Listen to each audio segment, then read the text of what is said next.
यमलोक बड़ा ही घोर एवं भय उत्पन्न करने वाला है। वहाँ सर्वदा चारों ओर सभी प्रकार के जीवों को विवश होकर जाना पड़ता है। गर्भ में रहने वाले अथवा जन्म लेने वाले शिशु, बालक, जवान, अधेड़, बूढ़े, स्त्री, पुरुष और नपुंसक सभी तरह तरह के जीवों का वहाँ जाना होता है। वहाँ चित्रगुप्त और उनके सहायक मिलकर जीवधारियों के शुभ और अशुभ फल का विचार करते हैं। इस लोक में जो शुभ कर्म करने वाले कोमल हृदय तथा दयालु पुरुष हैं, उन्हें अच्छे रास्ते से यमलोक ले जाया जाता है, परंतु वहाँ पापी जीवों को बड़ा कष्ट होता है। आप सब लोग धैर्य धारण करके सुनिए।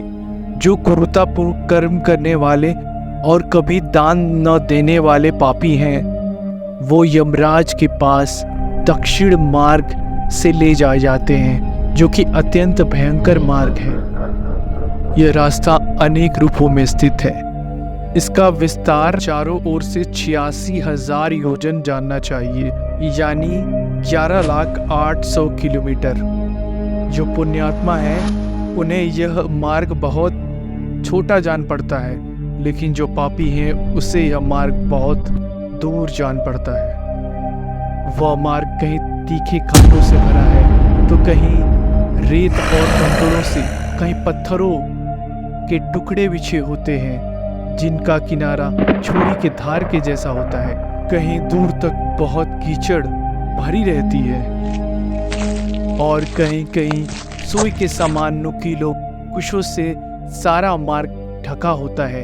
इतना ही नहीं, कहीं कहीं बीच रास्ते में वृक्षों से भरे बड़े बड़े पर्वत होते हैं, जिनके आगे बड़े बड़े जलप्रपात बने होते हैं, तो कहीं कहीं दहकते अंगारे बिछे रहते हैं। ऐसे मार्ग से पापी जीवों को दुखित होकर जाना पड़ता है।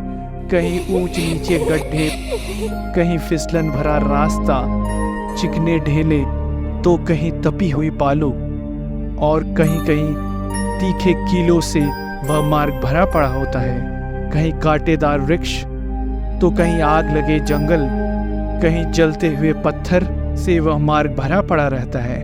कहीं ऐसी बालू भरी होती है कि चलने वाला जीव कंठ तक उसमें धंस जाता है, और कहीं कहीं गर्म जल के कुंडों से यमलोक का मार्ग भरा हुआ है। इस प्रकार अनेक प्रकार के कष्ट सहते सहते, भूख प्यास से व्याकुल होकर अपनी यातना शरीर के साथ वो यमराज के पास पहुंचता। उस समय पापियों को यमराज बड़े भयानक रूप में दिखते हैं। उस समय यमराज उन पापियों को डांटते फटकारते हुए कहते हैं, ओ खोटे कर्म करने वाले पापियों, तुमने दूसरे के धन हड़प लिए। तुमने सुंदर रूप के घमंड में आकर पराई स्त्रियों के साथ व्यभिचार किया। मनुष्य अपने आप जो कुछ भी कर्म करता है उसे स्वयं ही भोगता है। फिर तुम अपने ही कर्मों को यहाँ भोगने के लिए आए हो, तो तुम लोग इतने दुखी क्यों हो रहे हो? अपने कर्मों को तुम भोगो, इसमें किसी और का दोष नहीं है। तुम अपने बुरे कर्मों से प्रेरित होकर ही यहाँ आए हो।